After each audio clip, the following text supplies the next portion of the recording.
One,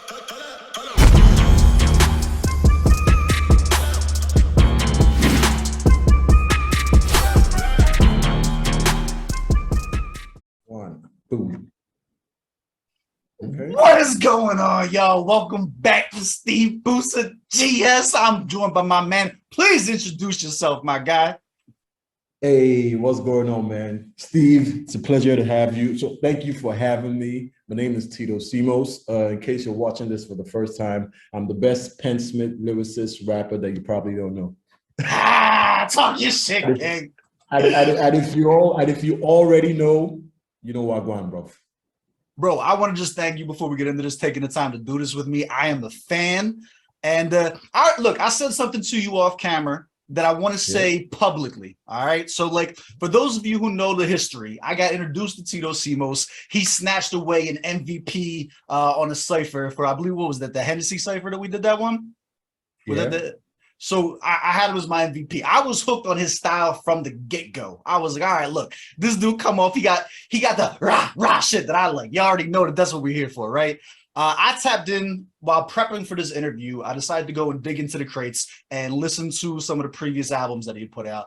And I do not think as much as I rated you, I do not think I gave you enough credit for how actually fucking dope you were, my guy. And it's important for me that I don't just say that privately, that I say that publicly for everyone to know. Like, not only did I think you were dope, you were way doper than I fucking knew, my guy. That shit was fire, dog.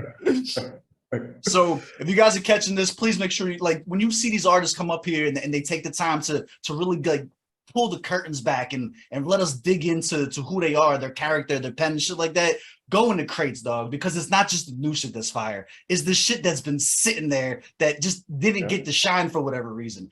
Dig into the old shit, dog. All right, I'm done. I had to get that out of the way, man. How you feeling? How's life?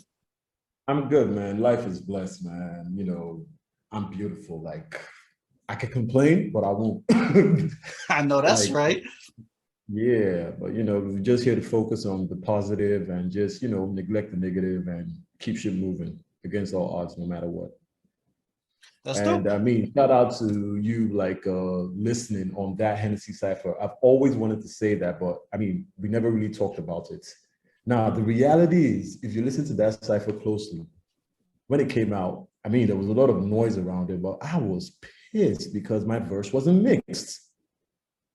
Like, if you notice, like, the texture and everything, and I mean, it's my fault, actually. I should have sent it in mixed and engineered, but it wasn't engineered properly, so my voice level was low. But when people took time out to listen, like, eventually, what words started getting back to me, like, you know, when this guy started, I didn't hear what he was saying. But now that I'm listening, like, dude was spitting, and, you know. He said that shit to the socials. I will say this, though. If I didn't point it out, it's because when it comes to ciphers versus records, I assume that ciphers are going to have a lower quality than a AAA studio record. You know what I'm saying? Like, a lot of times when you do, like, the radio freestyles, you see, like, the ciphers they can put together like that. A lot of the times it's not pre-recorded. Like, a lot of times they really do just have, like, the BT ciphers and shit where they just go up there and just do it raw. You know what I mean? So that is, if anything, that is a testament to you being a perfectionist and wanting everything to be a certain quality, certain level. Busted, I can't lie. I cannot fit to lie. I'm a bit of a perfectionist. I always wanted to sound a certain way. Like, I construct it to a certain standard and make sure that, you know, it's suitable for public consumption before I just fuck around and throw some shit outside there that's half-baked. So, you know, my bad on that, actually. Well, you get one pass. Don't let it happen again, my guy. All right, we're gonna be listening now. Never. Like, you know, I'll always be on my game. A1 from day one, man. A1 from day one. I'll always keep it that way. Let's start with day one. That's what I want to do. So I want to turn this interview into the Teeto Ceemos story. I want to be able to paint the picture of you as an artist that's coming up in Nigeria, in hip hop. You know what I mean? From before the digital era to now, that, like, this conversation we had before, to the current digital era, and really kind of like reintroduce yourself for everybody. You know what I'm saying? Like, let's start with this. How long you been in the game? Take us back to the beginning. You know, there's this slight urge for me to say, allow me to reintroduce myself the moment you said that, but I'll chill. Nah, get your shit off. This is the time to do the cheesy stuff. We in there. I'll chill. How long have I been? To be honest, all my life, bro. Like, you know, when everyone knows you for a particular thing, for as long as I can remember, I've always wanted to be a rapper. And for as long as I've always wanted to be a rapper, I've been working on my craft. I'm talking 12, 13 years old. At that early age, I've been putting pen to paper. And, you know, I was a bit aloof with it. But as the years went by, I started getting a little more, you know, obsessed with it. And I realized that there was nothing that compared with the actual joy of creating these lyrics. Like, I think writing in 16, you're an MC, you understand what I'm saying? You're a rapper, You already know. Let's go. You understand what I'm saying? There's nothing like that pure joy that you feel, when you construct, albeit maybe a 4-bar scheme, 8-bar scheme, you don't know where you're going with it, and you eventually land on the punch. I started out being a battle rapper, but, you know, I mean, shout out to all the battle rappers of modern day, because shit, Hey. it's different. It's different. I can't do what they do. I can't. Because back in the day when I was a freestyle battle rapper, what we did was, you know, how do I put it? There was a certain level of, think of it this way. Every area in Lagos had their local champion. I'm from Adeniyi Jones. We call it Jones Ave. There are people in Surulere. AQ was from Surulere. There are people in BI, Ikoyi, different places. So within those 8 circles, there's always that one person who is the dopest. So you start hearing stories about people from far and wide that, oh, there's this guy that's dope over there. You should meet him. Oh, there's this guy that's dope over there. You should meet him. So, you know, I always walked around with this chip on my shoulder, like, who wants what? Like, who wants trying to be like, come on, where you at everything? Yo, were you annoying? I was one of those cats that was mad. Like, you would find out somebody rapped a little bit. It'd be like, you rap a little bit, and you'd be like, battle me right now. Like, let's go. like, oh my God, bro. I used to be so fucking annoying with that shit. I wouldn't say I was annoying. I was cocky as fuck, bro. Like, I was arrogant, and I didn't believe anyone was better than me. Like, I come from a long line of battle rappers. There was this group back where we went to uni. We called ourselves, as corny as this may sound, do not laugh. We called ourselves Knights of the Turntable. As corny as that sounds. You know what? With the bars that I heard going back and listening, you definitely tap into the more nerd side of shit, the video game side of shit. So it makes sense, dog. But it makes sense with what I heard. Oh, I'm a full geek and everything, but you know, and you want to know what's funny? From that circle of rapper, from those from that particular circle of rappers, I'm probably the only person that's still rapping now. And I shit you not, I don't even think I was the dopest. According to the popularity from Unilag back then, there's a Hennessy cipher somewhere online where Chuka Obi gives the narration of what was going on where I went to school. Like, that guy has a gift for storytelling. You must have seen his handle on Twitter. What's Chuka's handle? Is it Xavier or Obi or something? I'm not too sure. But he's pretty notorious out there. He did the artwork for Burna Boy's Grammy-winning album. So, you know, he used to rap back. He still raps, actually. But, you know, he sketches as well. He's a graphic designer and artistry. But, you know, he told this story. He's probably going to tell it way better than I did. So we were about 12. The best rapper then was some guy called T-Rex. We still have a group, but you know, life is happening and everybody's busy, adulting and doing all sorts of stuff. So every time I put something that, we're like, yo, Tito, we see you, man. Like, keep pushing the culture and everything. Yeah, so there was T-Rex. There were 2 boys that kept me on my toes. Like, I always like looked at them like, man, you niggas are stressing me out, man. Shout out Deja, shout out Cypher, shout out Dark Poet. They called themselves GSGang. Them niggas were wicked. There was I've reacted Bishop. to Dark Poet before on the channel, actually. Oh wow, okay. Dark Poet is from my era and everything. Them niggas were wild. They parrot and they vex. I'm speaking pidgin to you, like you understand what I'm saying. No vex. I But do actually, though. I could pass a pigeon test at this point, man. Twitter got me sharp, dog. Twitter got me sharp. But yo, I mean, let me not miss out people. There was Bishop, there was Minus, there was Sergio, there was XYZ, who's a producer and video director right now. He's directed about 2 videos for me. There's Techzilla. Techzilla is a producer. Shout out to Techzilla. Yeah, shout out to Techzilla. So, we're all in this same ecosystem where the culture was real. And these days when people I see these cats battling and everything, they memorize bars for about 3 minutes and go round one, boom, boom, boom. We didn't have no rules back then. We strictly went off the top. And what we did was just freestyle. If you come with your writtens, that's cute, but you're gonna get 8. Like we would times have changed, my guy. Times have changed, man. We would literally have circles of about 100, 200 people surrounding us right there in the car park doing something, and people, always look forward to it. Like it was a madness, man. Like good times. But them niggas that I came up with, and every now and then you got your ass handed back to you. Pause. So every time you got defeated, you would come back sharper. So it was those years that kept me, or rather that made me as sharp as I am with my pen lyrically, because I stood out clearly.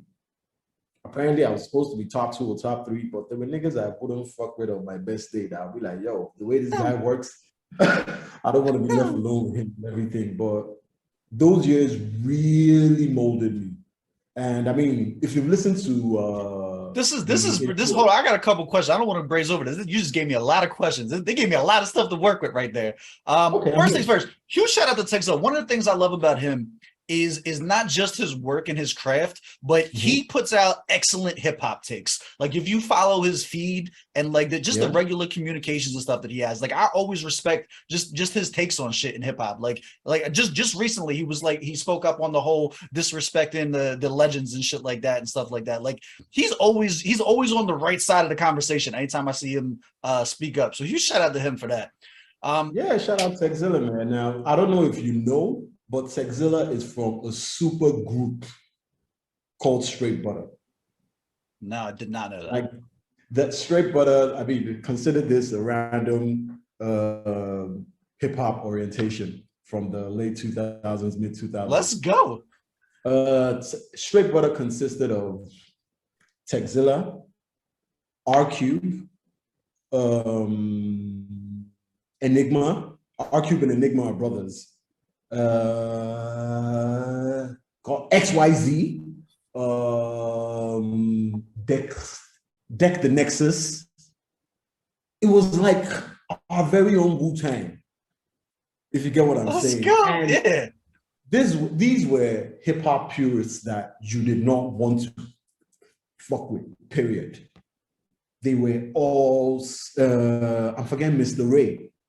But, the only person who I think is still active and still like in the hip hop circle is probably still Techzilla and XYZ, who's directing videos now and still produces and everything. But, that Straight Butter group, they won a Sound City Award. I've forgotten the year. In, I think, 08 or 09, and they were the very first to win it right out the gate. But, like I said, shout out to them. Yeah, shout out to them, and shout out to all of them that might be watching, because these are the people that made me sharp. And it's so dope to see that too. To just you get a chance to have a conversation with somebody and pick their brain, and the ability to go and dig into crates and give me the information from the origins and shit like that. I appreciate that, dog. I really do. Like that's dope. Yeah. So I mean, shout out Straight Butter, shout out the gang from Nights of the Turntable. We all done came a long way. We all still love the art, and the fact that not so many of us are still doing it, I'm not mad at that, because life is happening. Like life is happening, a bunch of shit, adulting. Everyone is 30 plus at this point. So, I'm you washed. I know, feel you. so I mean, the only thing that's kept me going, I can only speak for myself, is the passion. Like, I love this shit. Like, I love this shit, see. Like, it's different. Nothing, nothing gets my blood rushing. Like hearing a dope beat, making an ugly face, constructing my 16s, putting together album concepts. I've always been an album guy. I'd rather put out a body of work than a single. So let me ask you that, because that kind of leads into the next question that I have for you about what you just said. So I came, like you said, we both kind of have a similar origin with the battle rap background, right? The big difference is I never wanted to make music. Like I like battle rap because I like making people feel bad about themselves. That's always been my thing. You know what I mean? Like I like the animosity. Give me the violence, right? What was the turning point for you? What made you decide to go from battle rap being like the bread and butter to where you started being like, hey, I want to create music, or I like that, like you just said, like I'd rather create an album, curate an album. When did that happen for you? Now, as much as battle rap was my origin, let me take it back to high schools or secondary school, as we call it here. Back then, there was no opportunities for me, or maybe I didn't know about it. This was probably the tape and CD era, before my very first time getting in the studio to record a proper album. But I had little notebooks where I would literally create an album name and write a track list for myself and do track 1 to 10. And I would literally just write concepts and do songs that I would never record. And I'd walk around with that notebook, memorizing it and say, yo, I'm done with my album. I mean, I was a young, dumb, and full of cum, but that's that's fire. So like that's always been there then. That's like you're talking about as early back as high school. Yeah, it's always been there. Like, I was always an album. What stirred me in that direction was, I like rap, like because of my olders. I have a bunch of older brothers, and the rhythm and Diggable Planets, LL Cool J. I heard my older people listening to that, and I just knew that this was dope. Then Snoop popping off, Daz and Corrupt. That I was still looking at it from afar. Then I heard Life After Death, Notorious B.I.G., the whole Bad Boy era, like the late 90s era, from Biggie Smalls, Puffy and Mace, Wu-Tang, Bone Thugs and Harmony, DMX, Jay-Z, like Nas, that particular era, like that was when I knew that, okay, this is what I'm going to be doing for the rest of my life. Like I identified with it so strongly.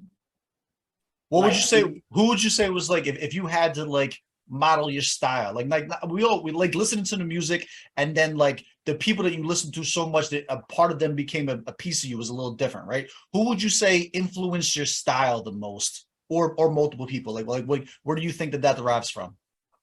I wish I could ask you that. What do you hear? See, here's the thing, man. I don't know anymore. Because now that I've listened to albums, my opinion of you, like I'm telling you, like my whole perception of like what your whole bag was that you could get into completely changed. Because, excuse me, it was like I did have you like barred up. Yeah.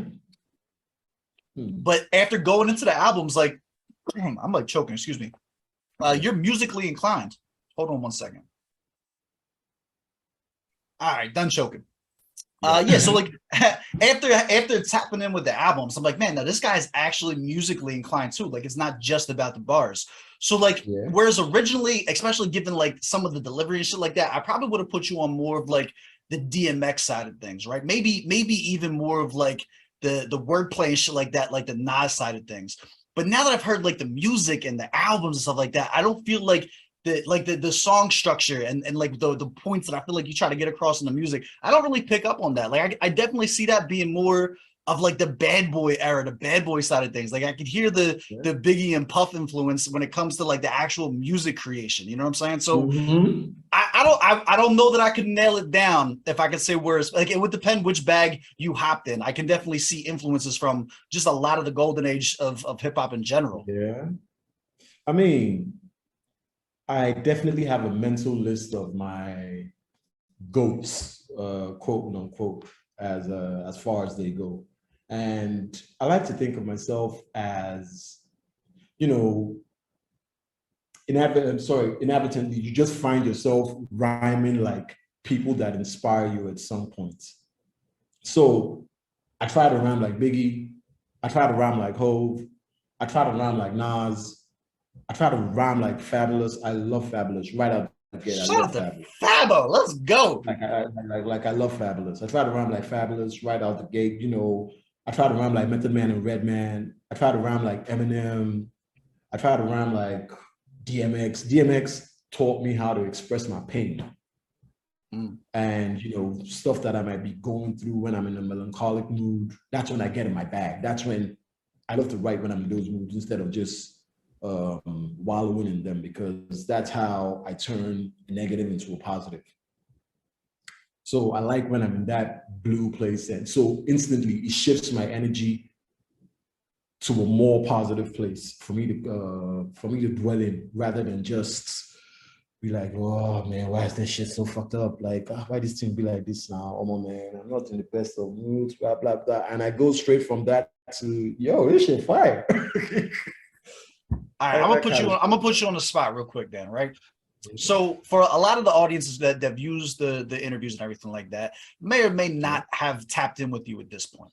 So if I'm just checking this out now, and I don't know Teeto Ceemos in 2022, give me 3 tracks to go listen to get a full understanding of where you're at right now musically. Like, what 3 songs do you think would best define you to a new listener? Okay. I would start with Genesis, which is the intro of my first official album, because I did a bunch of storytelling on that. I like to think I'm the best storyteller. I like to think I'm the best storyteller out this parts. Like that whole album was fire, Doug. That whole album was fire.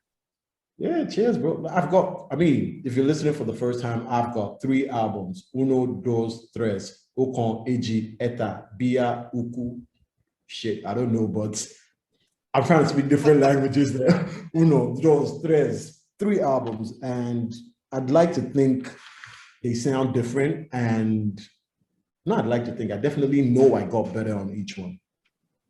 And the inspiration behind each one was different. And I'm already working on the mental mood board of what I'm trying to do with the next. And this shit it's till the wheels fall off. Like, you get me? Like, you see, this rap thing of ours, what we're trying to do is, how do I articulate this? It becomes a chore when you're no longer inspired. Facts. So as long as I stay inspired and the passion is still flowing through me, bro, I'm doing this shit forever. But the moment I start being inspired, I'm going ghost mode, bro. Like, I don't prefer ghost mode. It's calmer there. It makes me, you know, dwell in the present. I used to be wild on Twitter back in the days, but, you know, I just realized that I wasn't trying to be clashing with too many opinions and stuff, which is what made me a little more conservative online. And I try to keep the fun part of me for my immediate circle and people that I love. Okay. You get what I'm saying? I do. I think Twitter in and of itself, for me personally, has been a lot of, I had to rethink my views on a lot of things, right? Because Twitter is what you make of it. It's either the most toxic place in the world, or you curate your timeline, you know what I'm saying? And you surround yourself with positivity. I think my whole understanding, like, I came on Twitter looking for smoke. Like, I came in talking my shit. I did. I'll be honest with you. Like, over the last 3 years that I've been doing this, dog, with the Twitter shit, like, I definitely went from like voice, like I don't know, like at some point it just clicked like, hey, you don't have to disagree with every opinion that you disagree. You don't got to say something about every opinion you see that you disagree with. And like my days got a lot calmer once I realized that, you know what I'm saying? Like, I think there's a lot of maturity that comes along with it, because I know people personally in my life who can't go on Twitter because they can't, like, you know what I'm saying? Like, they can't not go and chime in on everything that they fucking see, and it creates this whole toxic environment. So I feel you on that 100%, dog, especially from like a mental health standpoint. It's exhausting. Yeah, I'm just there for the jokes, man. Like that's what it is. Like, I appreciate the creativity of people, messing with the jokes and the wit and everything. That's what I'm there for. Oh, and to promote my music, definitely. And if you push me in the right direction, I'd probably say some dumb shit because I'm stupid, bro. Like, I don't get sense.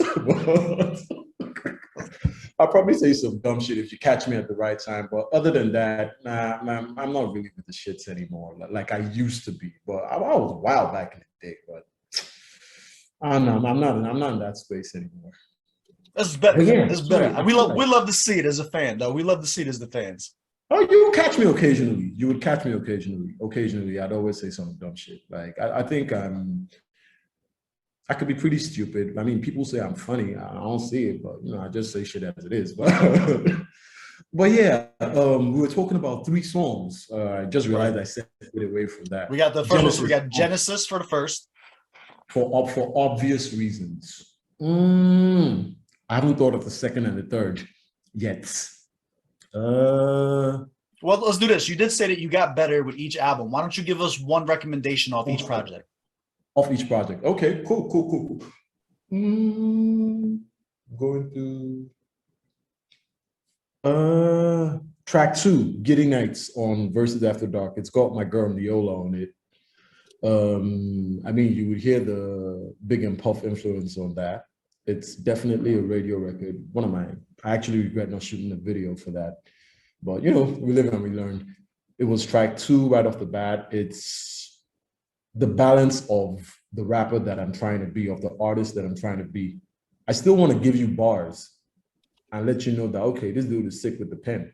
But here's the thing. When I was a battle rapper, a lot of people, I've calmed down now. My delivery is a lot smoother, except you catch me in a cypher where I'm trying to go at everybody's heads and look like I'm mad or something. But, typically people always ask me like, guy, why you do rap like say you vex all the time? Like, what you do? Calm down now. Why all this anger? Like, I was mad, bro. I had that whole DMX cannabis aggression.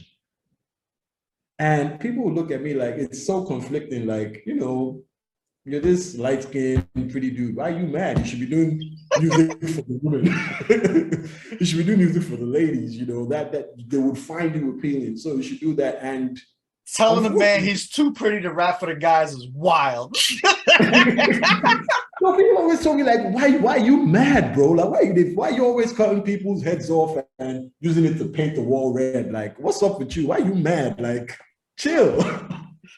So, when you hear enough of that, like, I mean, I'm still hearing that today. Like, Teeto, you still rapping too much, man. I think you should focus on the ladies. Like, that's where you should be. Do you agree with that? Because that's part of the things that I was going to transition into, right? When you're talking about these different bags that you get into, I guess like what I want to know as a fan is what makes you happiest? Like, do you like for you as a man, as a creator, right? You put together 3 songs perfectly. And one of them is barred up to death, just a freestyle, no hook. Just give me 5 minutes of straight bars. The second one is a commercial hit. So we got Shorty on the hook, you know what I'm saying? And then like it's this one's on the radio, maybe even a club type scenario, right? And the third one, we get like an old school hip hop storytelling track. And you think all of them are perfect. Which one makes you the happiest to create as a hip hop artist in 2022? Because I'm sure it changed at every point in your life. But like right now, if you were to create it, what would make you happiest?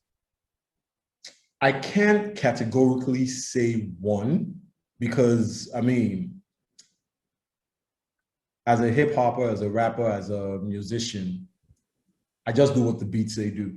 And I get different rushes from each one. Sometimes I want to go all woke and conscious. Sometimes I'm in a completely wild party animal phase. Sometimes I'm introspective. My introspective bag is deep, bro, because you know I'm a thinker. Most lyricists are, right? Yeah, my Let's be introspective honest. bag. Yeah, my introspective bag is probably the deepest. If you leave me alone, you know, darkroom music, I live there. Let's go. Well, I lived there. Like, if you listen to the first album, there was this track called, you know, talking about transforming a negative to a positive. That's probably one of my most honest records ever. It's called Elevator Flow. I can't remember if it was track 5 or track 6, but it literally has me walking into an elevator. And I don't think I've told this story anywhere before. The inspiration behind the track of that particular track, Elevator Flow, it's, I mean, right there, smack in the middle of the album, was I was at this job I fucking hated. Like, I talk about that freely. And, you know, it was like 9 p.m. I was doing the graveyard shift, like, and I literally forgot something and I had to go back upstairs for it. And I got into the elevator, boom. And I was just like, man, fuck my life. What is this shit? Can I curse? Excuse me. Yeah, absolutely. Like, yeah. you must not watch the channel, my guy. Now you tell it on yourself now. You tell it on yourself. I must confess I haven't seen that many interviews, but you know what? I follow your shit, bro. But I mean, I walk into the elevator and guy, you say, this is the pigeon test. I was like, walk inside that elevator, everything just tired me. You understand that? Yeah. I walked into the elevator and I was tired, bro. And the first words just jumped in my head. It started with, "It's me alone in the elevator, God. Kilon Shele na your boy." Translation of that is, "It's me alone in the elevator, God. What's going on? It's your boy. It's me alone in the elevator, God. Kilon Shele na your boy." Not asking for much. I'm just trying to feel some joy. The good book, they always tell me, say nothing, spoil. But it's times like this I wish that I could really hear your voice. Like, it was a conversation between me and a higher power, God. And I just wanted some answers. And I started off writing it, like, my writing style is pretty stupid, for lack of better words to describe it. I probably construct the whole 16 in my head because, you know, I'm a freestyle battle rapper and everything. But just to perfect my cadences and to be able to recite without forgetting, I finished constructing the 16 in my head. Then I go to my notepad, boom, boom, boom, boom, boom, boom, boom, boom, boom, boom, boom, boom, boom, boom. Right. Okay, should I deliver it like this? Should I deliver it that way? Deliver it that way? And that particular record, I ended off talking about, you know, like, what's up, God? I need answers. To going, I'm the dopest. Don't fuck with me. I'm going. You know, that kind of thing. So the duality of man. Yeah, that was literally going from a negative mind state to a positive mind state. And I had my girl Maka on it, and she just took the hook and she took it home. I actually got put on to Maka from a Zambian artist, actually. I think Holster put me on the Maka on a joint. Would you look at that? Would you look at that? Yeah.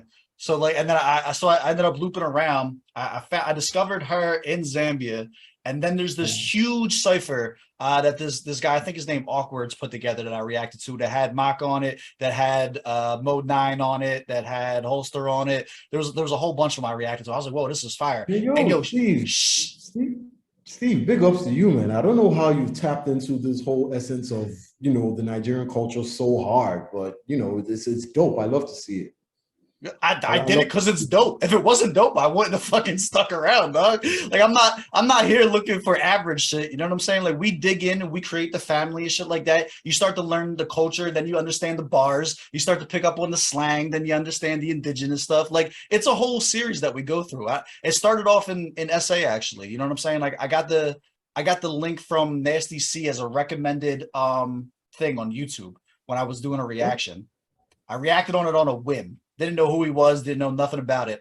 And then my comment section blew up and they were like, he's from South Africa. You got to check. I'm like, I didn't know they rapped in Africa. What are you talking about? Like, I thought he was from New York. I didn't know what it's like. What are you talking about? Turns out there's hip hop scenes everywhere. Like, I went from being the most ignorant, uneducated person on this to discovering it and just diving all the way in because it was so fucking dope, bro. Like it was on a whim. Like, it just happened naturally. Now, I mean, not on that topic that you're talking about, this is what I consider my life assignments. You know, I mean, because, you know, I love rap music. I'm a hip hopper at the core of my soul. I believe it's my calling. And I've fed myself with necessary information into its origins and how things work precisely. If I'm looking at the history, it originated from New York, the Bronx, and everything, but this energy was so infectious.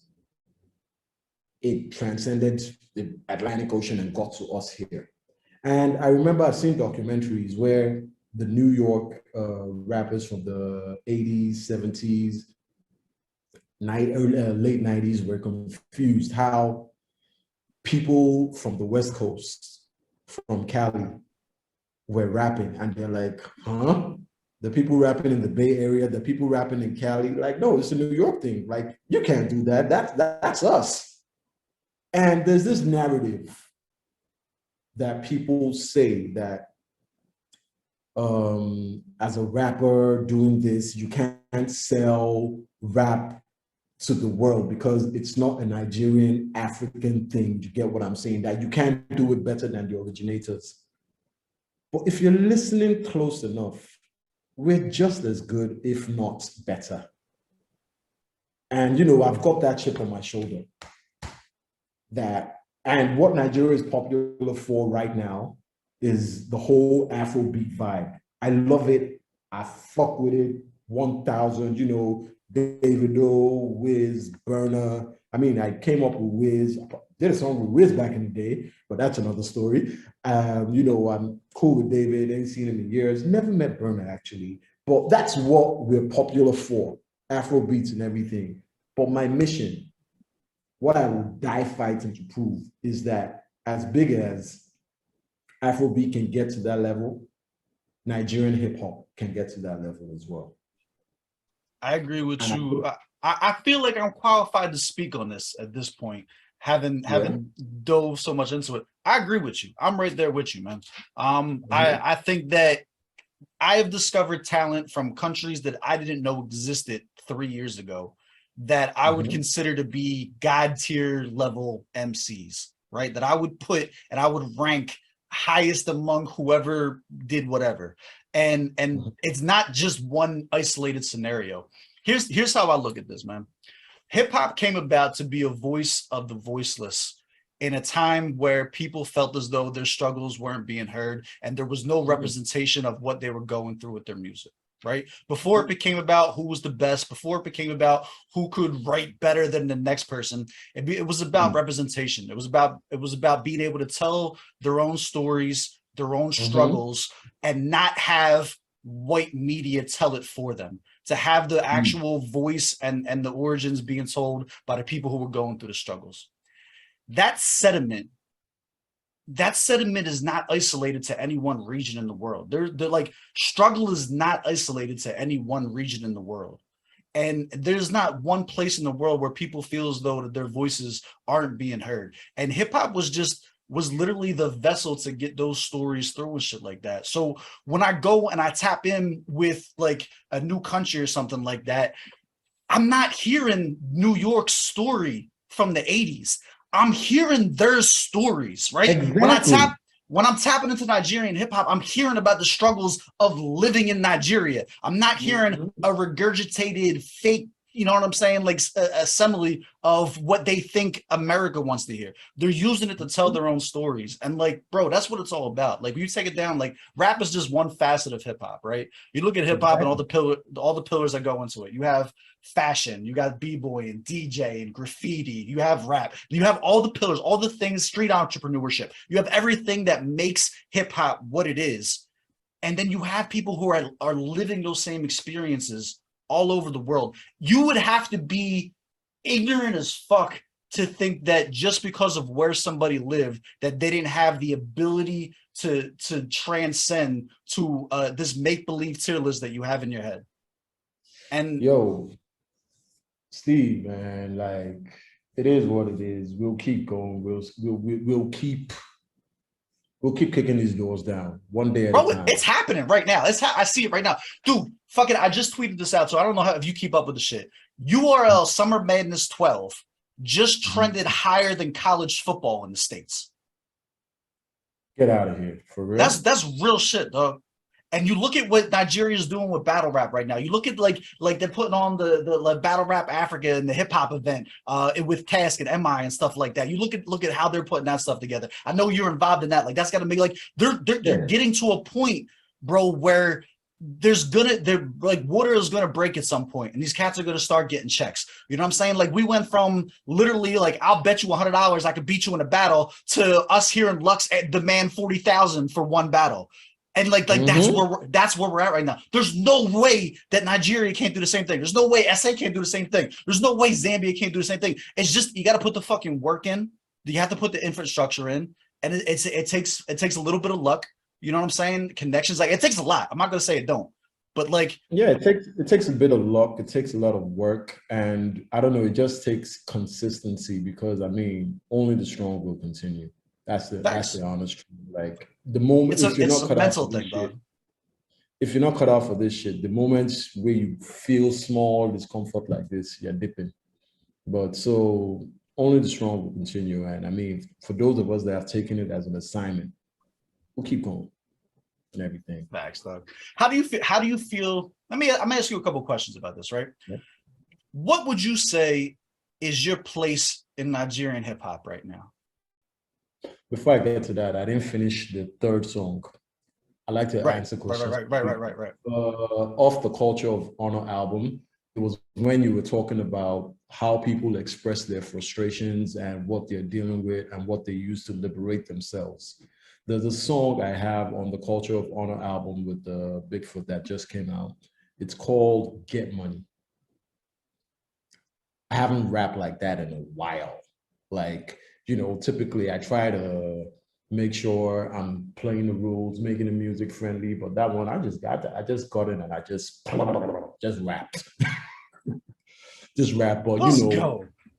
I let out, it was more of a vent, a whole lot of that raw DMX aggression and energy just, you know, against just telling people you've got to work hard. You've got to you need to go against the grain and make sure you're doing something if you want to get money. Stop being so fucking entitled and waiting for handouts.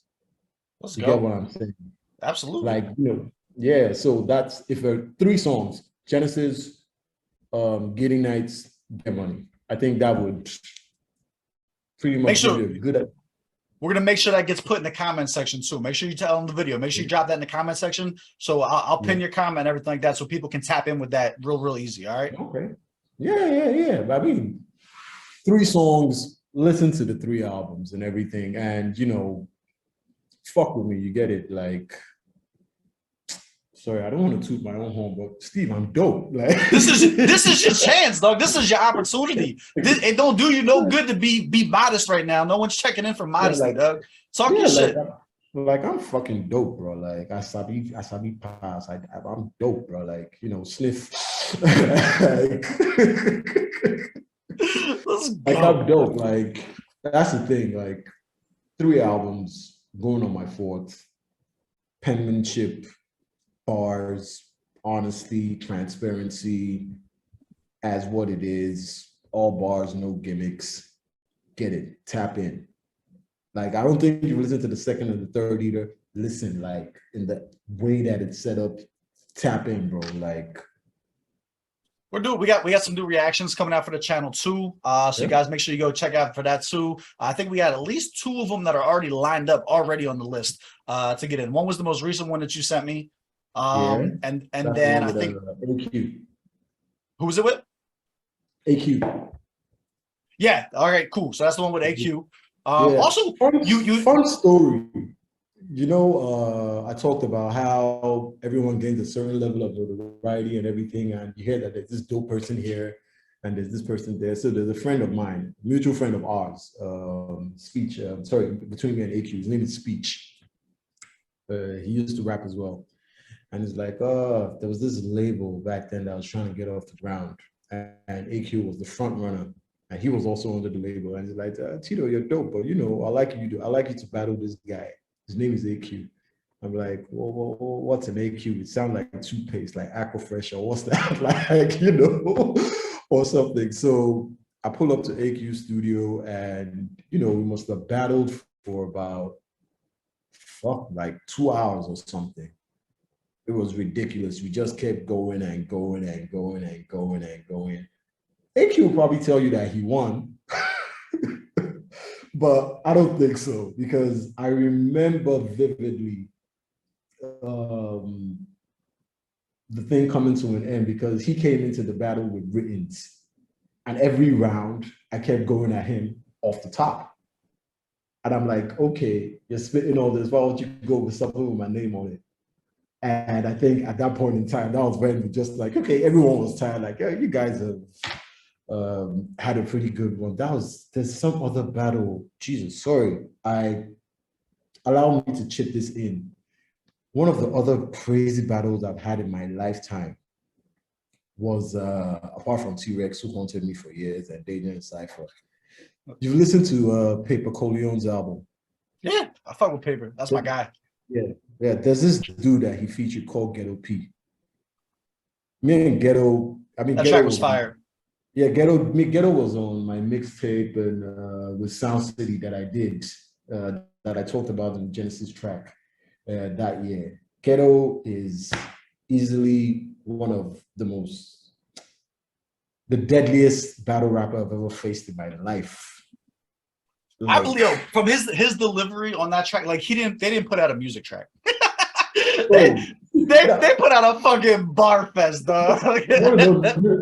The funny thing, this story of me and Ghetto P was wild, in the sense of, my guy kept telling me, my guy JN kept saying, yo, Teeto, you think you're dope? But there's this dude, it's called Ghetto P. Ghetto P so fucking dope. Like, oh, Ghetto is dope. Oh, this, and I'm like, what is a Ghetto P? Talonje Ghetto P. Who be Ghetto P? Bring him.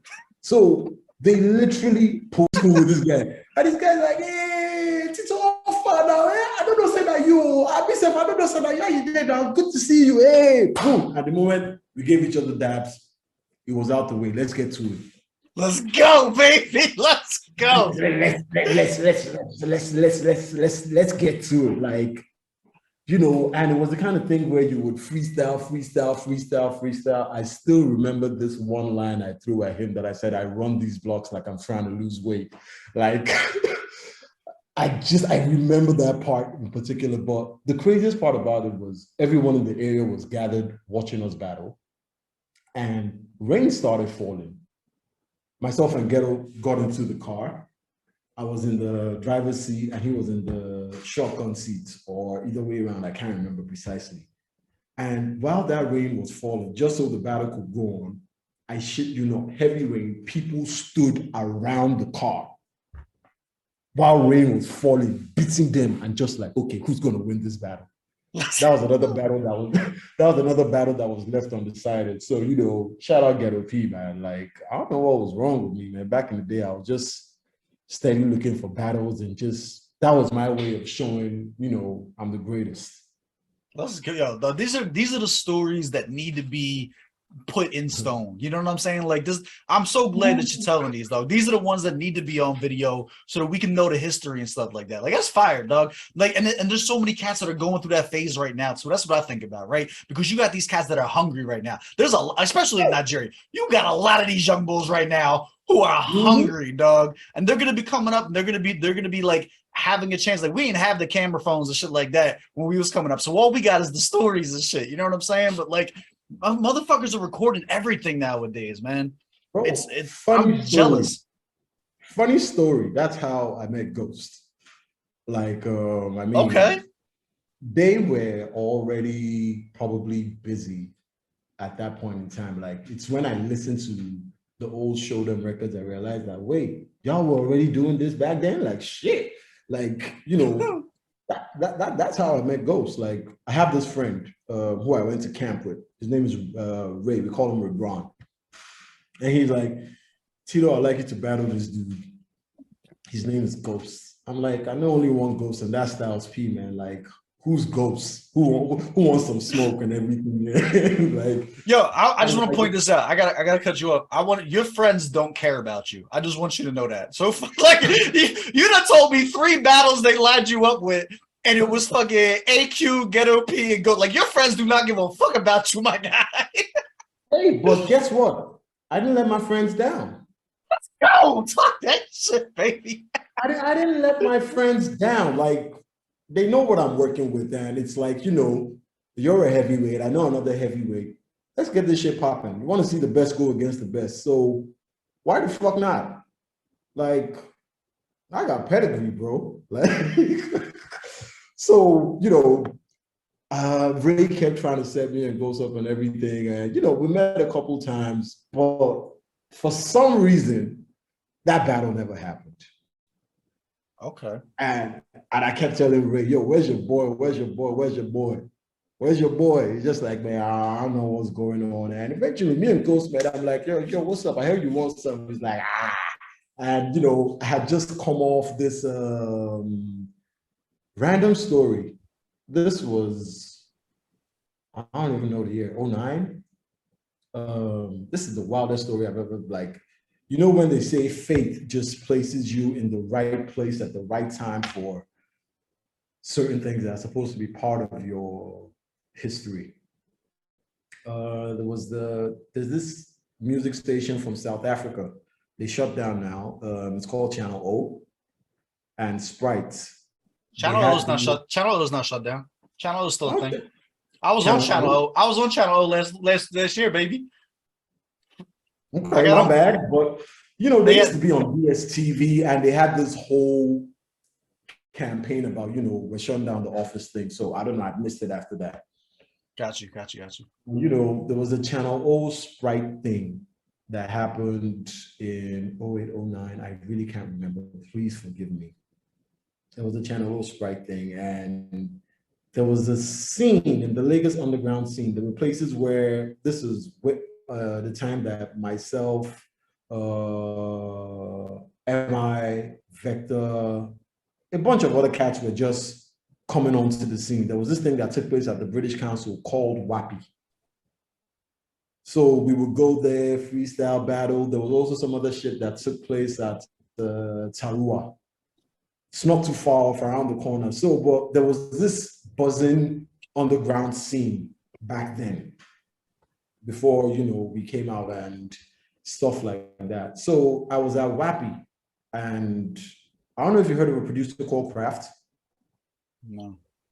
Oh, bro. I'll tell you this.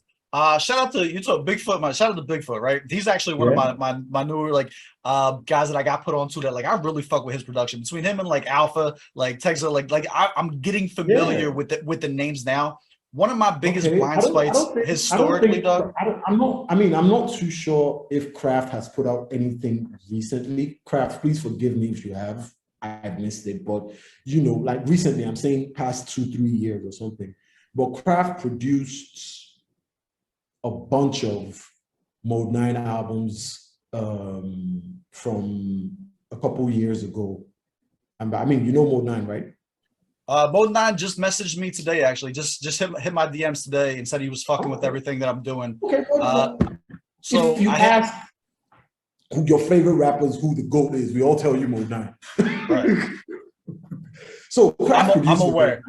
Yeah, okay. Yeah, well, Mode stressed me out, man. I was just I remember the first time I heard Mode 9, I'm just like, who's this cat? The person they rap like this for this Nigeria. Mode 9, he set the bar for all of us. Every single one of us. We're just like, yo, what's going on here?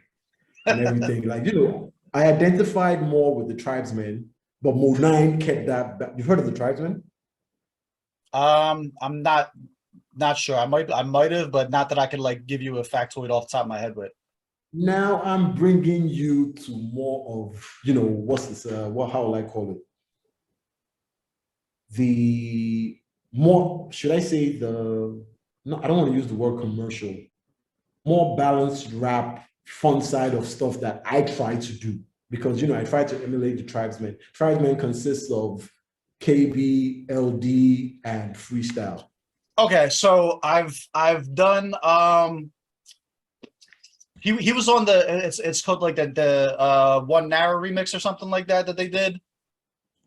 KB is the only name I recognize, and he had like a Yeah. huge commercial track that they ended up putting out, and then there was like a huge remix to it that I didn't do it yet on the channel, but I've gotten the comments Well, I a mean, lot of times.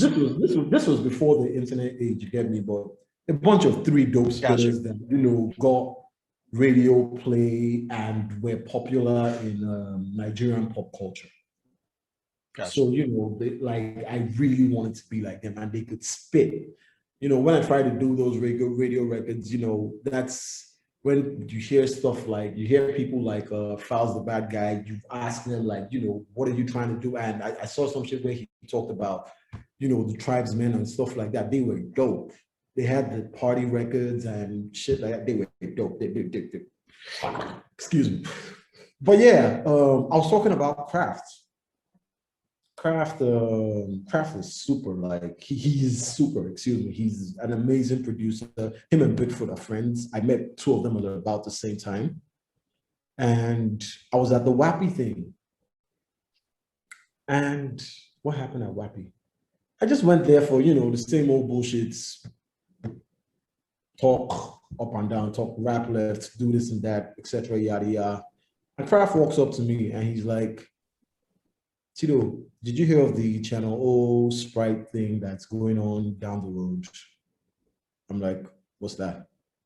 It's like, it's a freestyle battle thing. I'm like, oh, who wants smoke? Let's go. And he's like, just go there. The auditions are happening right now, but Mode 9 is a judge. Was this for like scramble? Was this for scrambles? Is that what you're talking about? Scrambles for money? Nah, at all. Because that got canceled. That was a freestyle battle scene in South Africa that did get canceled. That's not a thing anymore. That's what I'm saying. Like that, but it took place in South Africa, but it's happened with like 6 or 7 countries. Am I correct? Okay. So they did the auditions round Africa, and they took a winner from each country for the grand finale in South Africa. So I was a little apprehensive because, like I said, I was cocky as fuck back in the day. Like, I don't know, you couldn't tell me nothing because Kraft told me like, yo, Mode 9 is a judge. I'm like, how am I going to be rapping and expecting Mode 9 to judge me? I'm better than him. Like, you get what I'm saying? Like, Ikechukwu is a judge. Sasha is a judge. Sasha is one of the female rappers here. I don't know if you know Ikechukwu as well, but these are people that were heavy on the scene at that point in time in the late 2000s. And, I was just like, you know what? I'm going to go. And I went there, and as fate would have it, I happened to be the person that won from Nigeria. I faced Vector in that particular competition. Like, Vector gave me a tough time. Then there was Maxi. I don't know if you heard of Maxi. Like, there's so many dope rappers out here that you probably don't know. Maxi is the king of off the top and improv.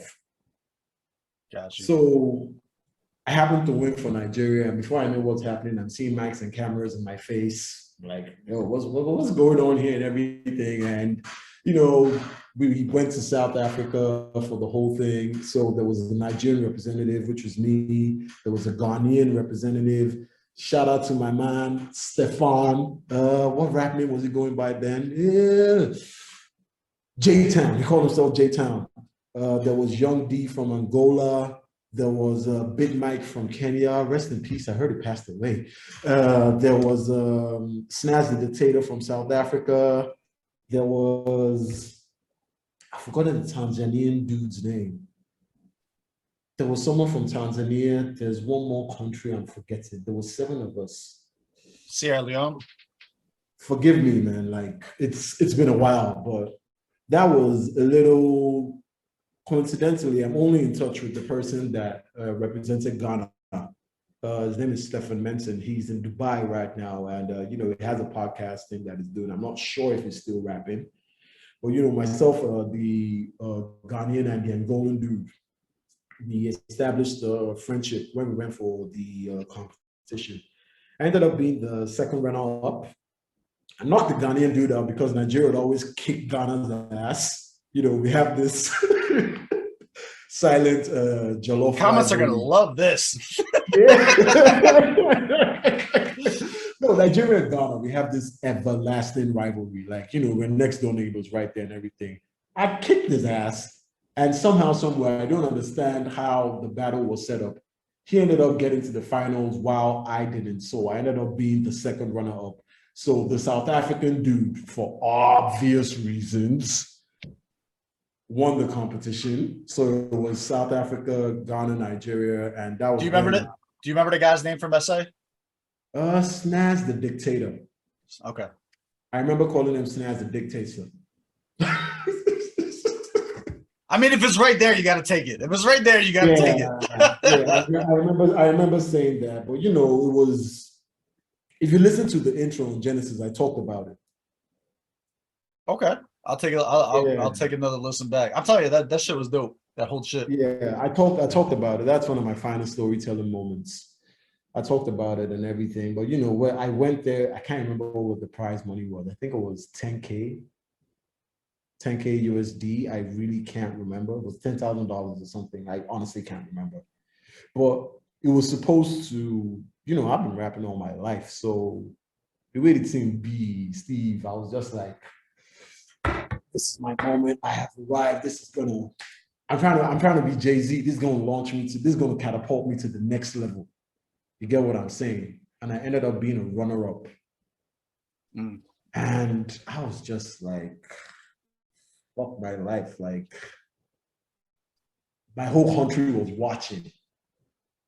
And I didn't win. Like, I was so disappointed at myself. And Twitter wasn't popping back then. All we had was Facebook. And even the Facebook, it was more of the, upper class that had access to it and everything. So I got back home and I just realized there was a whole lot of noise about it. And I remember this particular moment, like, I was in some club, I can't remember. There's the present host of the Big Brother Nigeria thing. There's a lot of noise around that. I can't keep up with it, man. Like, that craziest set of fans and any bunch of fans I've seen in my life. So, I dodge it. I got half of them blocked. But yeah, the present host, he just finished the Big Brother the year before, Ebuka. His name is Ebuka. Okay. So I remember this moment back then. I was in the club and I walked past Ebuka, who was this big, popular Big Brother celebrity that just came off the show, and everyone thought, he should have won it, and another person won it, and da. So, he was popular, and, he's still doing pretty good right now. He's heavy on the scene. And I walked past Ebuka, and he probably doesn't remember this, and he taps me. Boom, boom. You got robbed, bro. Let's go! I said, you got robbed. You did us proud. I'm fucking proud of you. And at that point in time, I was just like, Stephen knows who I am. Like, he knows me. Like, he watched me. Like, I was like, mama made it. And that was the narrative at that point in time from every radio interview that I did. Like, yo, Teeto, you won that shit. Don't let it weigh you down. You were dope. You were amazing. I was just like, okay, so maybe I might have lost the battle. So, maybe I won the war. So that was my introduction into the Nigerian music scene. So this is a really dope story. I'm not sure if you realize why this is so dope right now, but bro, it's my truth. Specifically in Nigeria right now, there are a lot of up and coming contests. Like, there's a lot of freestyle contests. There's a lot of video, like, you know what I'm saying, that comes out, and a lot of these artists are having to deal with that taking an L publicly type mentality. You know what I'm saying? That are watching this, you know what I'm saying? Like a lot of people are doing more so like you're talking about an event that took a lot to put together. Like these Yeah, motherfuckers with the internet, this shit comes out every other week now. You know what I'm saying? That people yeah. are putting these things That, together. that was 7, 8 countries involved. It Right. was something. It was something. It was something. And you know, I'm happy I was a part of it. And you know, it just helped put me on the map, as the case may be.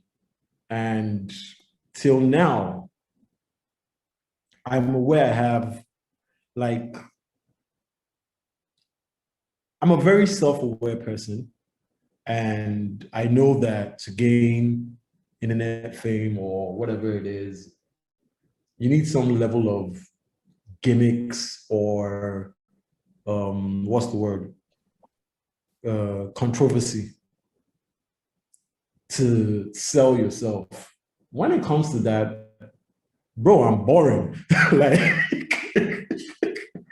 you don't want to be with me. I'm not that sharing a person. I'm very protective of my space. I'm a respectful person, except you decide to fuck with me. Right. I don't go against the grain except I have to. So, you know, I'm not from around here. And, you know, the clout and all that intention, clickbait behavior, I'm not the one. That's a great way of putting that. Clickbait behavior. That's exactly what it is. Yeah, I'm not the one. It's miss me with that shit. It's not me. Do you think that's gonna hold you back? I had a conversation with someone recently. I'm trying to remember who this was so I can name drop and give the person his due props. Who was this? I actually can't remember who this was. Excuse me, I've been drinking. The She questions was get like, harder the more you sip, dog. sorry, what'd you say? So the questions get harder the more you sip. You said you've been drinking. Yeah, I know, but someone said this to me that I get it, that left to you, you just want to focus on your artistry. You don't want to do no gimmicks. You just want to create your music and do nothing else. To be honest, that's who I am. I'm like definitely a purist at heart. I'm all about the music. Do you consider yourself to be one of the top MCs in Nigeria right now? Definitely, definitely, without any hesitation. Here's the reason. Do you think the average Nigerian listener considers you to be one of the top MCs in Nigeria right now? If they've listened, yes. If they haven't listened, they're yet to be swayed. But the moment they listen, they'll be convinced that okay. Like I had a random person in front of me once that asked me, like, how do you get all these features? Like, you know, why is this person willing to work with you? Cause I'm dope, motherfucker. What you want me to do? I'm sorry. Like, whoever you consider your GOAT knows who the fuck I am.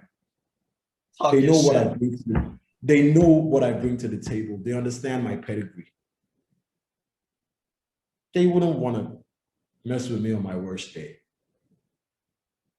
That's how I get those reaches, because there's a level of consistency, even though at some point in time, everyone thought I had stopped doing music, especially after the MC Africa thing. We had a song with Night House Records. Shout out Timmy Gomez. He's the one that put me on that record, and you know we orchestrated the whole thing together. It's called Me, Sinzu, shout out Sauce Kid, Jones in the House, and Mo Cheddar. It was a nationwide popular song. Then after that, it's called The Finest. You can look it up. Then after that, I did another song, which was just as big. And it's called, I did that with a producer called The Suspect. I'm not sure if Suspect is still making music anymore, but I did what was considered a radio record, which had bars of me spitting in Yoruba, which is my mother tongue, and Pidgin. I do that a lot, but you might not catch it if you're listening. So after those two records that were like really, big. Here's the thing. I've been independent my whole life and always had to take matters into my own hands. The reality of it is, or was, this is that thing that we talked about. In that particular climate that happened, that was going on in the excuse me, early 2010s. The way these labels were set up, there's this place called Alaba. It's somewhere in it's far, trenches, like the trenches, where the only way you could get CDs back then was if you get a marketer from Alaba to create, to fuck with your music. This is what we talked about. This is what we talked about before. Yeah, before the digital fuck with the era. music and print 100,000 copies of it and stuff like that. Back then, the band was the biggest artist in Nigeria. The band Two Face, and you know this was Afrobeat before Afrobeat. Those are the niggas that opened the doors. Like those are the goats that you know made way for Nigerian music crossing over into Western civilization. The band Two Face. I mean, there's so many people. Two Face was from a group called Plantation Boys. Right. That had FaZe. FaZe had a fucking dope album. I'm a huge fan. FaZe and Blackface. The band and Don Jazzy were together. They're not together anymore, but Don Jazzy started the label Maven, which is the label that has, I mean, I'm sure you're... It's with Latipo and everything right now. Got it. Exactly. Yeah. So, you know, this has been... You should watch the Afrobeat documentary on Netflix. It has a whole lot of information. Okay. I'll check it out. Plenty information there, like just not commenting. Well, it's ironic you say that too, because that's a lot of what this is. Like they talk about, like, regardless of who takes credit for claim for what, the fact is that somebody was smart enough to start documenting everything. And I think that's one of the beautiful things about this is, like, you have the opportunity, like you're telling your stories and stuff like that. This counts as documentation. You know what I'm saying? Like this is Nigerian hip hop history being recorded for everybody. And it's like, it's super dope for me. First of all, thanks for having a chance to like chop it up with you, like to be a part of that as an outsider looking in who's just appreciative of the culture. You know what I mean? It's super dope to just like see it in like real time as like we're fucking going through it. You know what I mean? Man, bless, bro. Bless. I'm glad you could chop it up with me, man, because, you know, at the end of the day, I'm still a student of the game and I'm learning every day. I don't know it all. I'm looking for ways to improve myself. Documenting is something I've always struggled with. Like, you know, I got a couple things that I want to talk about for current you now, right? Because now we got a lot of stories. Now we got a lot of background now, right? Let's pull up, because I don't want to miss out on what's happening right now on the exciting stuff, right? The history is gold. That was nothing but what solid gold you gave us. Now that we're hooked, now that we know who you are and stuff like that, right? Let's talk about, like, what are the moves now? Why is Teeto Ceemos better in 2022 than he was in 2015? You know what I'm saying? Like, what is going to change the trajectory? What are the things that you're working on to improve, whether it's the marketing? You know what I'm saying? We're talking about the more availability, which should be in digital now. Like, what is the game plan for your fans? Like, they want to know what's happening.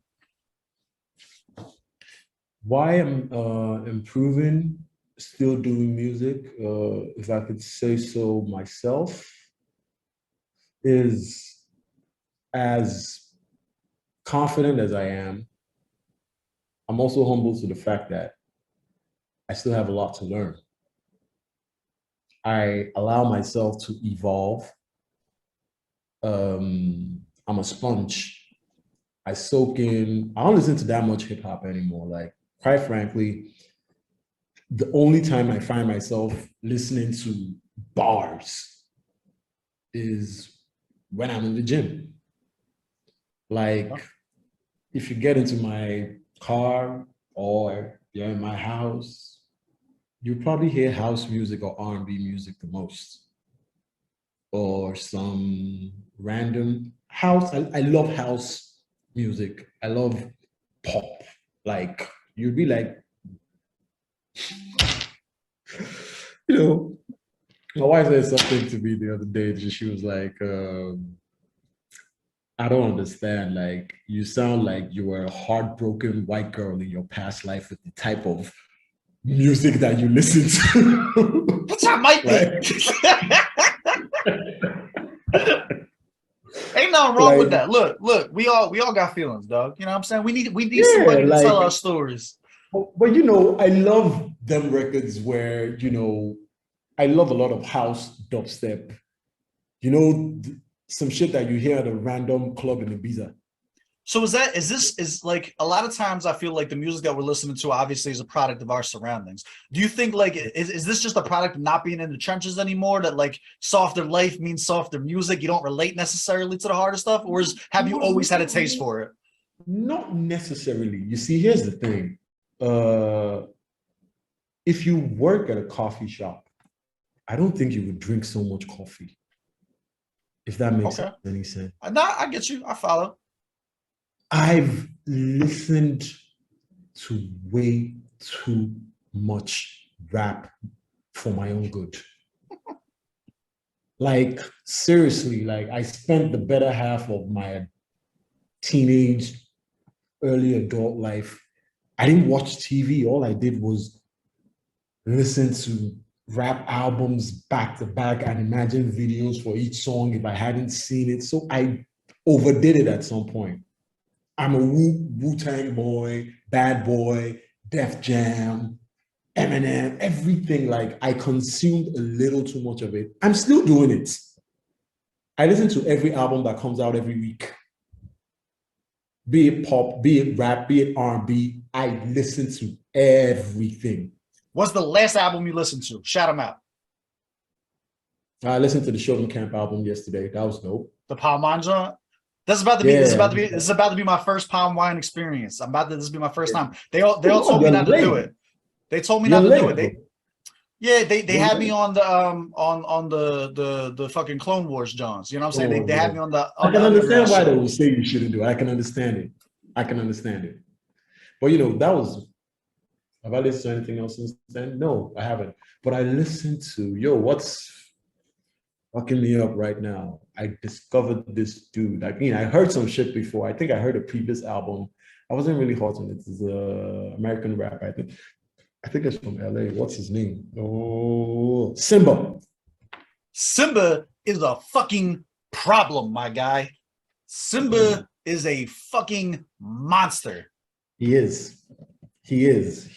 Like, you guys are watching this now. I'm gonna plug real quick. If you guys are watching this and you haven't heard Simba, look up his radio freestyle. Start there. Just literally go to YouTube, look up Simba radio freestyle, click whatever the fuck pop up. My guy is a monster. I'm sorry. I get excited about name dropping like that. He's I listened to the album. I listened to the album Results Take Time. So, you know, I'm amazed. I just discovered that he's in his early 20s He's in his early 20s, and I'm just like, the level of wisdom and experience that he's rapping with. I don't get it. Like, how do you know that much at that age? Like, dude is ahead of his years. He's amazing. Like, I was impressed. Like, I was stoked. Like, okay, this dude is fire. This is what he blends. He does the blend of East Coast punchline rap with West Coast storytelling. And it's beautiful, though. It's beautiful because, like, the West Coast ear, you know what I'm saying, they want that smooth story. They want that storyline from start to finish. They want to, you know what I mean. And then, like, but the East Coast, man, we want the fucking, you gotta have the bars intertwined in between that and shit like that, man. Yeah. Shout out to Simba. That dude's fire. I think I identify with that sound because, again, shameless plug. I'd say it again. I would. Apart from, you know, punching my chest and telling you I'm the dopest out here, I'm probably the best storyteller. Like, half the time I'm telling a story, and you know, I paint these pictures with words and everything. By the time you get to the Culture of Honor album, there's this track called Breakfast is Served. I think it might be my best storytelling record yet.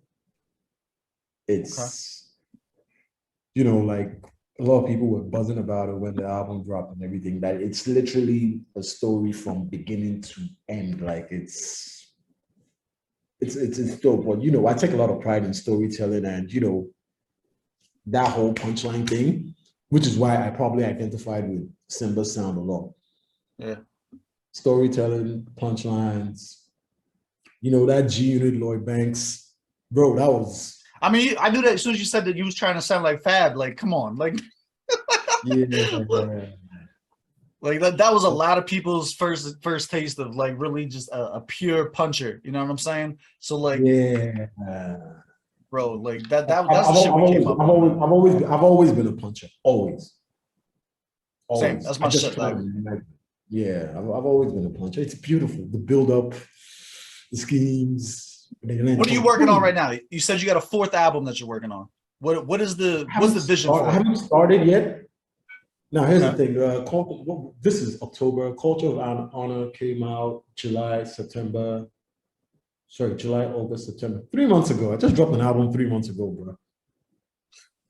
I'm allowed to kick back a little bit and, you know, enjoy life and focus on the beautiful things. But just because I'm a workaholic and I am who I am, I'm already thinking, okay, this is the last quarter of the year. If we're going to do another album and release it summer next year or last quarter next year, we need to know what direction we're heading right now. What I want the next album to sound like. These are the questions I'm asking myself. Something is telling me, you know, here's that thing that people always talk about, Teeto, you need to do shit for the ladies. People have told me, Teeto, I love it when you rap in Yoruba.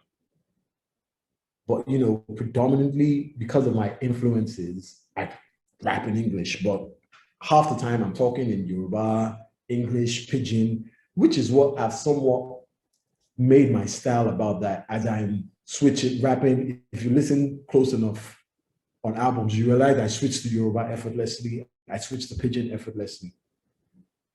So the next album, I'm thinking, do I want to make it a little more pop oriented, some for the ladies? Do I want to get in bars? This last one, the last one, Culture of Honor. As much as the producers and people I worked with tried to make me do some pop records, I believe I did some of my finest rapping on it. On tracks like Get Money that I talked about, on tracks like, you know, the one with AQ. I mean, shout out AQ. Not a lot of people would jump on AQ, jump on a record with AQ. AQ wouldn't jump on a record with a bunch of people. But, you know, we traded war stories and, you know, How do you feel about seeing, like, since you had that come up story, you know what I'm saying, you have the background with AQ. AQ's getting a lot of recognition right now. Not like it's so like is it dope to see for you, like to see him finally getting some flowers and shit? I love it. I love it. Here's the thing. AQ is actually grown. I agree. He's grown so much. Like AQ from those years, he was the most stubborn, dog-headed, notorious human being ever. Like he just like he was very outspoken and just said it as it was. But you know, there's a lot of maturity and you know, growth and technique to the way he moves right now. And you know, I love to see it. And I love that he's getting his flowers. I love it. That's my boy. That's my boy. Like that's That's the energy I'm here for, baby. Let's go. No, seriously, that's my boy. Like I still spoke to him yesterday. That's one of the few people that you know I can pick up my phone and you know just hey fam, what's up? And we would talk just about nothing.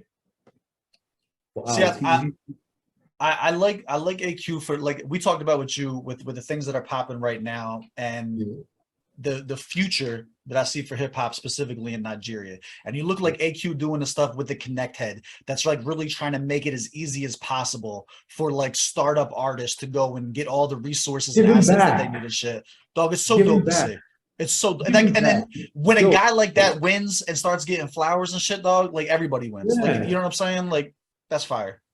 That's fire, man. Like shout out to like, you know, and if any next generation rappers are watching this, as the case may be, there's something I want to say. It might be taken the wrong way, I might be misinterpreted. Be patient with yourself, bro. Like Q didn't become who he is. M didn't become who he is. Vector didn't become who he is in 2 years or 3 years.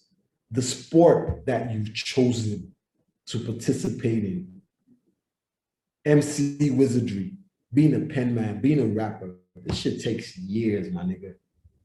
Take your damn time.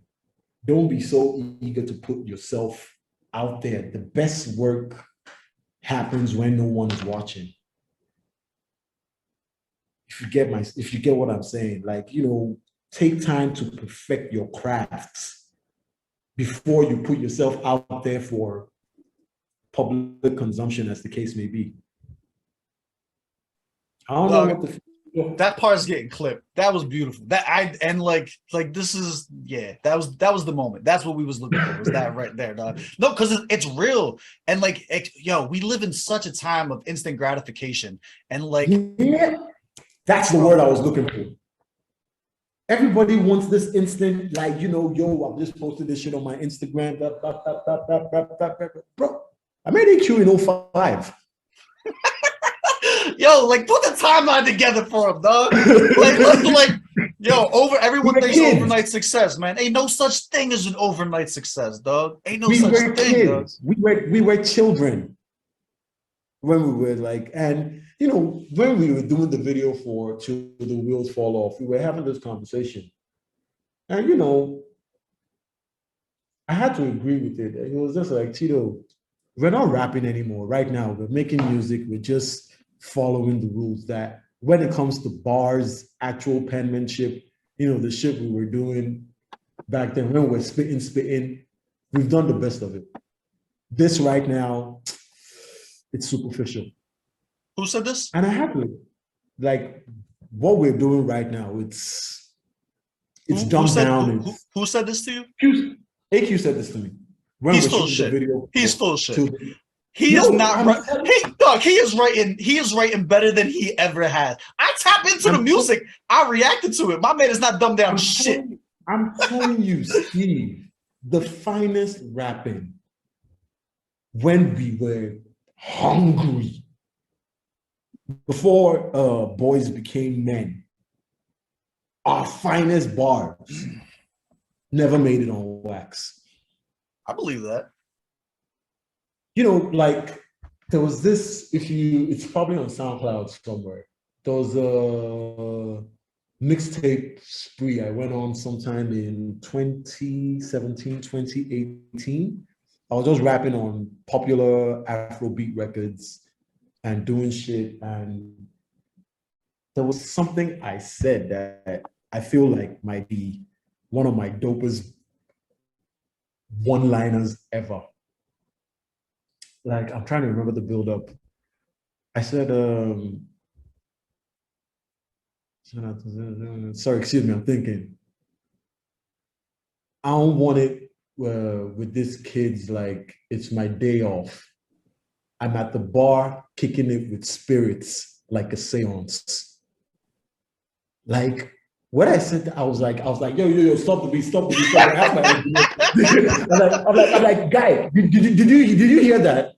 Like, you know what they call a double entendre. And I was like, he's like, Teeto, I heard you. Get off your like, you know, I heard you. It's a dope line, but please finish your session. I'm like, no, I don't think you understand.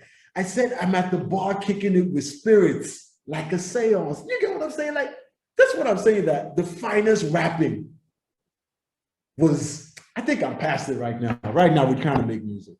That's the honest truth. I think I will respectfully just disagree with you. I've heard, like, and here's why. Like, maybe the type of music that's being created is not the same type of music. But if you're talking about like actual penmanship and you're talking about specifically you and AQ, I've heard the older stuff. and I've heard the more recent stuff. If you're talking about the polishedness, if you're talking about the cleanness of the flow, the intricacy of the rhyme schemes, it's nowhere near like it used to be. It's way better now. Like it just like it's way better, definitely. There's an evolution to it. And like we look at everything with rose tinted glasses, right? I could tell you about some of my first battles and big moments. Like that was like you'll never be able to capture that lightning in a bottle again. But I would be lying if I said that I don't put sentences together better nowadays than I did when I was 18. You know what I'm saying? Like it's the natural evolution of the past. Or either that or you're doing something wrong. If you're in it that long and you're not getting better, you know what I'm saying? Like it's maybe it's not for you type shit. But I don't know. I think a lot of times like what we may consider to be our finest moments and shit like that, it's hard to take our emotion and the moment out of it. You know what I'm saying? Because like as a third party who wasn't there to witness it, right? You know what I'm saying? Like listening to the records, that the shit that does make it to wax, you know what I'm saying? Like just the straight up cleanness of the fucking flows and the way that there's not like the complete lack of forced verbiage. You know what I'm saying? Like everything sounds natural. Doesn't sound like, you know what I'm saying? Like there's anything that's in there just for the sake of rhyme schemes that doesn't make sense. Like things like that. Like it used to be like, I know a lot of times, like 10 years ago, if you go look at punches, the setup has nothing to do with the punchline whatsoever. You know what I'm saying? Like motherfuckers was just rhyming the rhyme and shit like that. And you take those same cats in 2022, the ones who did stick around and are still doing it and shit like that. And now they know like you can't just put some random shit that rhymes and expect it to get the nod from the top tier cats. You know what I'm saying? Like that's just the evolution of the game. That's my opinion. That's my perspective, the way that I look at it. You know what I'm saying? Fair enough. So, how will I put it?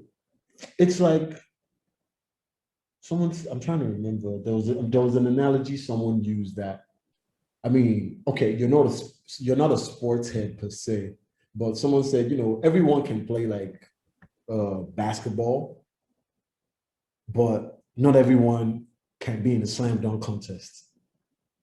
Facts. That's fire. Yeah, that's fire. Yeah, that's fire. Yeah. So, I'm one of those few people who was fire in the slam dunk contests. And I'm working on making myself an all-star in the league. If that makes any sense. It does. It makes great sense. I think it also shows a lot of self-awareness. I know you hinted on that earlier, saying you're a very self-aware individual. You know what I'm saying? Like that, it shows that, like, look, you could be cocky and you could be arrogant and shit like that, but still be a student. And like that's what it's all about. You know what I'm saying? That's fire. I got a couple things before I get you out of here. I know. I hope. My bad if I'm taking up a lot of your time, Doug. I have so much. Like, this feels so easy, bro. Like, I just did. Thank you. I appreciate that. So I'll be working on my interview skills. You know what I mean? It helps when they got like super dope fucking stories about fucking battling on the come up. Like they make my job a lot easier. The fact that you giving us all this history and shit, my guy. I do want to go to more recent though. So the last thing I reacted to you was the game night jump, right? It had Debbie Romeo on it and Ghost, right? And you said you have a connection with Debbie, right? I don't want to put words in your mouth. What's your relation with that? Oh, Debbie's my girl. Like, we're friends. There's no much more to. I met Debbie. When did I meet Debbie? I met Debbie through Lord Vino. Through what? Lord Vino. I do. I know of him. I've reacted to a couple songs, but I've never interacted with him. I met Debbie through Lord Vino. This was the set for the very first video you reacted to for me. So, it was the beach party type thing. Right. And Vino and Debbie, they're pretty cool, like, fun people to be around. So we were just at the beach and Debbie came around and, she's been around the scene. And I know she does some stuff for MI's rollout, and they have a company together and everything. So this is where I was going with it, right? Because I do believe she's associated with Task, which is the company with MI. There you go. So where I was going with that was your involvement with like the hip hop event, right? And it's like honestly, it's something that I'm so fucking excited. I know unfortunately you weren't able to make it. You were scheduled for the last one. Is that something that you see with those connections and stuff like that that you see being a part of and stuff like that, and really helping push forward with the newcomers and shit like that in the future? Definitely. Like, Can you like talk on it? Like, what do you know about it? What can we look forward to and shit like that? Because we only see what's on Twitter. You got the behind the scenes. Like I want to know, like, how big is this looking to get? What's the goal? What's the vision and shit like that? Man, the vision is to make this hip hop shit to the best of my knowledge. I haven't attended an event yet, but to be honest, MI was the first person to, hit me up about it and said, I'd like you to come through on the next one. I'm like, say nothing is done. Because, I try to follow the battle rap scene and I'm looking at these niggas that are rapping off the top for 3 minutes straight. I love them dudes. Like Black G's. I don't know if you know him. He was in the trenches with me. Oh, I know who Black Jesus. Yeah, that's my guy. Black G's is in the trenches with me. I think he hates me now. I'm partial to him because we're on the come up together and everything. He's fired, dog. He's got the whole style and shit like that. Pen Priest, I happened to be a judge at a Hennessy competition where he was at.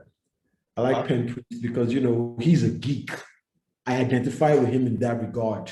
He's a geek. Like the way he constructs his bars, I can tell this nigga Geek Squad. He brings out like niggas jumping out of their circles, like Avengers Endgame. I'm like, ooh, shit like that. Like, so those are the two. Yeah, those are the two I'm partial to. But them ones I haven't met. There's this dude, Jesus, what's his name? I'm trying to remember his name. He's a favorite. I remember his lines. I can't remember his name. Are you from BRN? From Battle Rap Nigeria? Yeah, from BRN. So, Slim Buck, he's like the favorite right now. Slim Buck, yeah.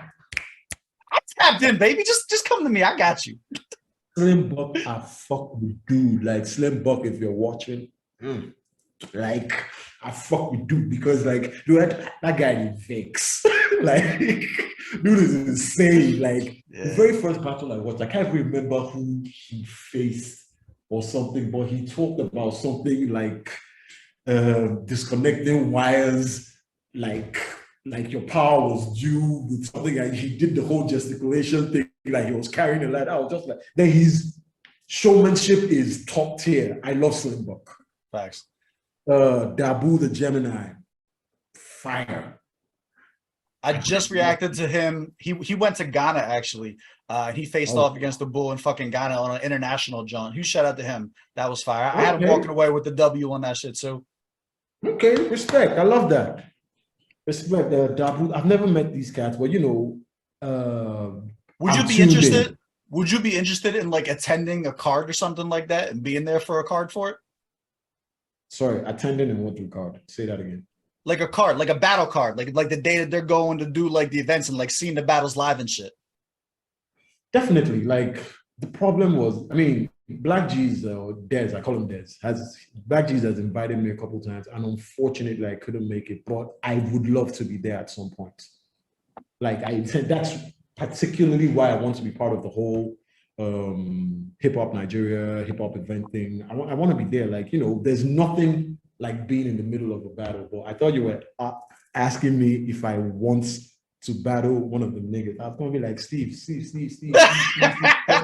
What I ever do to you, bro? Like, bro, I'm the same. I'll tell you what. I'm gonna keep it 100 with you, right? I got verses for all these motherfuckers in my back, just waiting for someone to say the wrong thing to me. This is a true story. And then I'm on record. I'm already on record saying this, so I'm not worried about saying it. I watched Slim Buck battle Queen Moda, and by the time Slim Buck finished his third round, I deleted my entire verse that I. Don't embarrass me, nah, dog. I won't lie. That used to be me. Like I probably got a 16 for everybody I can build in a heartbeat. But I'm a love another fighter, man. I can't kill myself. And Steve, the thing with these guys they do now, this thing where they rap for 2-3 minutes non-stop. Bro, I can't. I know fit. I can't. Not only are they doing that, but they're doing that while getting cut off by the crowd, while having to deal with the fucking back and forth. People talk like, dog. It's utmost respect. Utmost respect. My battle era was different. We used to cut off each other a lot and throw things around, diss your clothes off the top. Like, I identify a lot with Charlie Clips because I was that kind of battle rapper. Okay. That, I would freestyle right there and let you know that this is fresh and address the current situation type shit. I can do that. I can probably still do that, but keep it going for 2-3 minutes. Hell no, bro. I can't. Now, my artistry has gone a different direction. I'm more focused on staying on beats. I'm making the right music and using the right cadence right now. All that freestyle battling shit. That's the purest form of hip hop, and talk. Let's go. They keep the fire alive. I respect what they do. I can't do it. So big ups to them. They just did one at the event. They did Diamond DZ versus Loki. I don't know if it dropped yet. I can't wait to tap into that shit either. I want to see how they're handling the live event battles on them, because it's not being done by word on the streets, the BRN and everything like that. Like, they're doing it themselves. So I'm hopefully they got the right people in their ears. I know their genius, he has a history fucking in battle rap, so I'm sure like they're being taken care of and they're not fucking it up and shit like that. But I just want to see it. I just want to watch it. Like, I'm so fucking hyped to fucking tap in. You don't even know, man. That shit gets me fired up. Like, I mean, whoever may be watching this, if you have the right connection or the right pool or the right power or the right link up, this is entertainment. It's maybe considered niche, as the case may be, but if it were up to me, I would do everything in my power to get the right corporates, to put the right funding, to get the right sound engineers, to take this shit to a whole new level. I did to get more people involved. So, I did the John. Whoever might have that avenue, that come and do something. This is a platform that is filled with a bunch of intelligent creatives. It's amazing. It's beautiful to see, and I hope. Shout out to the genius, by the way. I see the energy and everything he's trying to do, and the way he reached out to me as well to be part of everything. I hope he has the tenacity and the heart to see it through the whole nine. Like, I have such a beautiful vision for it, and I hope it really, really, really works out the way I hope it does. It will. I'm confident. And here's the thing: if that doesn't, the next thing that comes up will, like, hip hop, it's not going nowhere. Y'all better get fucking used to it. Like, this shit's not, like, if one thing goes down, two more come up in its place. Like, that's just where we're at right now. And like I told you, like, stateside literally just had Summer Madness 12 out trend college football and stuff. Like, that's such a fucking huge deal, dog. That's telling, like, that type of statistic is what you bring when you go in and you go into a, to try and get a sponsorship and shit like that. Like, it's not niche anymore. Like, it's not, unless you're saying sports are niche. Like, it's not. It's gotten to that level, at least stateside, where like people are able to just fucking make livings and get out the fucking trenches on it and shit. And that's what we want to see worldwide. The people who really do this shit at that high of a level be able to sustain themselves off of it, man. Facts. I love it, man. Like, the power of self. I mean, the most cliche thing ever in this life is, if you can conceive it, you can achieve it. But there's so much depth and layers to that statement. Like, your mind will only go as far as your mind will only go as far as your heart can take you. So, to each his own. Everybody, it's a movement. It's gradual. It's a process. Trust the process. Trust the process, baby. All right, so you understand. I know a little bit about the sports stuff, a little basketball stuff here and there. I got you. So last thing I want to talk about Are there shout outs that you want to do? Are there up and coming artists who don't have a buzz yet that you've heard that you got your eye on that have impressed you? That like you want to go and if you got a second to like try and extend that hand out and be like, yo, I see you. Who would you give that to? There's a girl that was on my Verses After Dark album. That's my second album. She's also on my third album. Her name is Moon. Spell it. What is it? Moon, like Moon. Like Okay. if you listen to, like I said, dark room music, the one of Verses After Dark was it's a track one of my friends calls The Ghost of Girlfriends Past. It's an introspective type Okay. record. Yeah, and you know, a little bit of storytelling on it here and there. I met Moon through my producer, one of my producers. His name is Godo. Shout out Wagwan Puppy Gonzo, love you, bro. And Moon, right off the bat, the very first moment I heard her, I'm like, this girl doesn't realize how dope she is and everything. Like you really don't know. Like you've got that. Like I stand corrected. Like she's got that it factor. Her voice is unique. I'm an R&B cat at the end of the day. So right off the bat, after my intro on my most recent album, track 2, you know, track 2, you need to get right into the music. You need to set the tone for the album and everything. Moon is on my track 2. That's damning. That's how much I believe in her. That's fine. Like she's dope. Like, is she doing vocal runs? Is she spitting? What's she bringing to the table? Man, life is happening to everybody. I know she's out here grinding, working, whatever, but I've opened up my studio to Moon. Like, babe, show up. I'm saying like on the track. Is she spitting on the track or is she singing on the track? Sorry. She's singing. Okay. She's a singer. She's a singer. She's a singer. I don't think I've seen her write a word before, and I've done 2 records with her. She's a singer. I think she's in the mid or early 20s, you know. But what I like about her is she has such an old soul. She's willing to learn. I brought in a couple songwriters.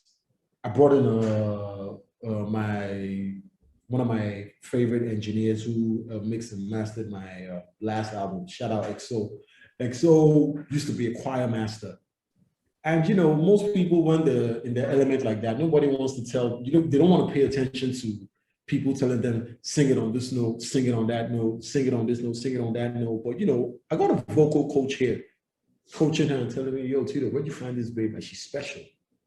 She's willing to learn. She's such a sponge. Shout out to Moon. Like, I'm gonna tap in. I'm definitely gonna tap in. No, you definitely. I'll check her out. You need to. She's special. Like Moon come through like day for you. That's all I'm gonna say. Let's go. You love to see it. Before I get you out of here, any and all questions, anything that you have for me or the GSGang, anything you want to throw our way that you want to hit up? Man, GSGang, I don't know how you discovered the Nigerian ecosystem and what's going on here. I don't know how you keep up from battles to all the music and all the esoteric artists that you might be speaking to that are hitting you with different levels of wizardry and penmanship and bars and stuff like that. But I respect it. I rate it. I want to say a huge thank you for putting us on your platform and all that you're doing and recognizing that, you know, greatness is worldwide. I appreciate that, bro. That greatness is worldwide, and, you know, being very open-minded about it and everything. And, you know, I wish you all the best with the numbers and everything. It's amazing. It's gonna come with time, baby. We ain't going nowhere. you can't fail if you don't ever stop, Doug. It's as simple as that. You can't fail if you don't ever stop. The genius thing is that we never gave up. That's it. Talk. That's it. Like they say it in pidgin. Say Now who give up? Fuck up. Facts. Now who Yo. give up? Fuck. Say that, you know, if you gave up, it's on you. You fucked up. Right. I'm with you, my guy. Look, I want to thank you for taking the time. I took a lot of your time today. I appreciate you so much. Make sure you guys tap in with the new album.